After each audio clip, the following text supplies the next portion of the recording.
He's originally from Philadelphia. He's a member of the speech and debate team there at Collierville High, and also a member of the Mississippi Monarchs ice hockey. That'd be nice today. He aspires to attend Vanderbilt and be a doctor. And so I introduce to you Mr. Tavio Parochi.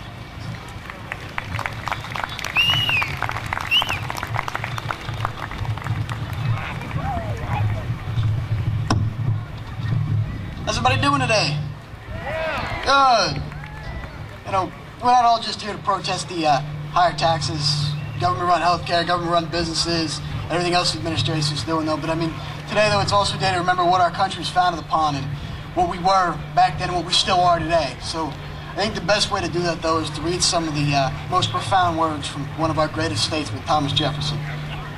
When in the course of human events it becomes necessary for one people to dissolve political bands which has connected them with another, and to assume among the powers of the earth separate and equal situation, and up goes the mic,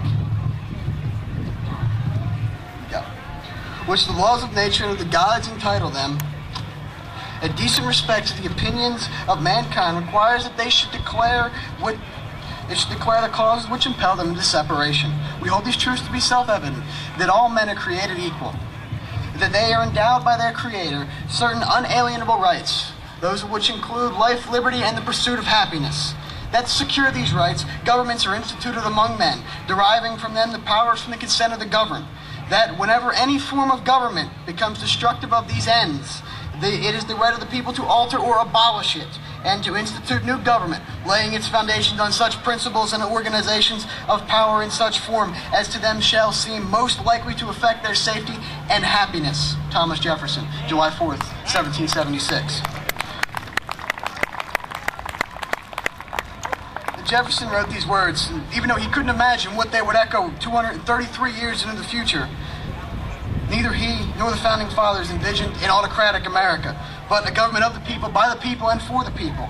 And it is on days like today, the 4th of July, days meant to remember the struggles, the dedication, and most importantly, the sacrifices of those who took a stand for the good of the American people. It is on these days that we as Americans need to remember these words spoken over 200 years ago by our Founding Fathers in both the Declaration of Independence and in the Constitution. For the first Americans, they had their own issues, not unlike ours today. But through their struggles, we can find our own solutions. In 1788, Noah Webster told us, every child in America should be acquainted with his country. He should read the books and furnish his ideas that will be useful to him in life and practice. But most of all, as soon as he opens his lips, he should be able to rehearse the history of his own country. Webster is speaking of education, but not like the traditional kind found in every kind of classroom throughout the nation, but the knowledge of this country, the knowledge of your country, and its struggles, its challenges, its failures, and its successes. Today, when problems occur, we turn to the experts to solve all of our issues, when really the answers are in plain sight, locked back in the times of history. When so few people take the time to look back into the Founding Fathers' words, issues arise. This stems directly from the lack of knowledge about the Constitution, Declaration of Independence, or the work and effort put into both of these documents.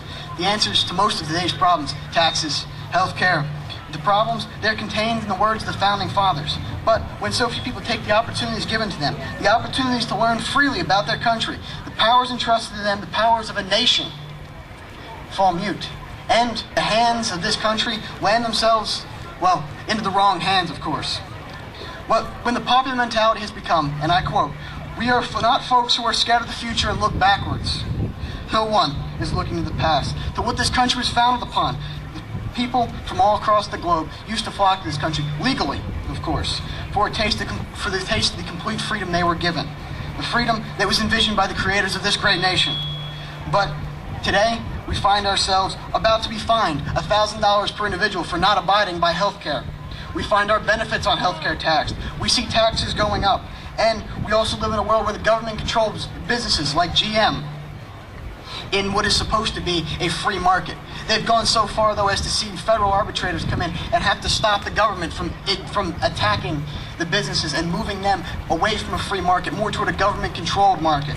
This was never envisioned by the Founding Fathers. It was never envisioned by the creation of this nation. Well, if this is the future that our president seems that we should be focusing upon, then Americans, we need to step back. We need to take a step back and remember what this country was founded upon and what we did, the struggles we went through, the turmoil that we had to encounter to get to this point. We need to look and we need to see that instead of looking toward the future, we need to look toward the past and remember what happened. Remember what we were fighting for, and remember what cannot be lost. See, it all stems back to education. The same education that Webster preached. For history is not something that can just be read in a history book or just written down and forgotten. No, because when we turn our vision only to the future and we forget to look behind us for guidance, history eventually catches up with us. You know, a common story goes in the 1940s when Germany was invading Russia. Well, what Hitler forgot was one key thing.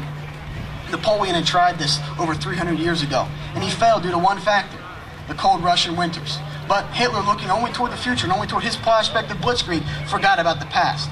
Just as today, we as people have forgot the founding principles of this country: limited government, limited taxation, freedom of speech, freedom of religion, freedom of choice, the right to keep and bear arms.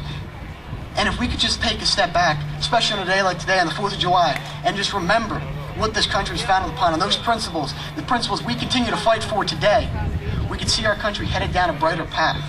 So I urge all of you today, take a look at these documents. Take a look at the signs that are out here today. Remember what they mean. Think about what we're all out here fighting for and how we can make things better.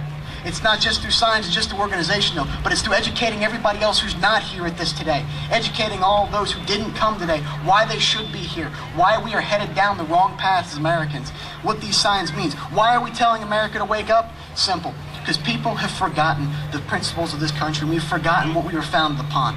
And until we remember that, this country is not going to be headed in the right direction. So, on this 233rd birthday of this country, I ask all of you today, remember what we fought for. Remember what our founding fathers fought for. Remember what we're still fighting for today. And let us not forget the founding principles of this country, the basis for which makes each of us an American citizen. Because the second we lose touch with our common past is the the day that our country ceases to be what it is and hopefully still will be the greatest country on the face of this earth. So, thank you everybody for letting me come out here and talk today. God bless America.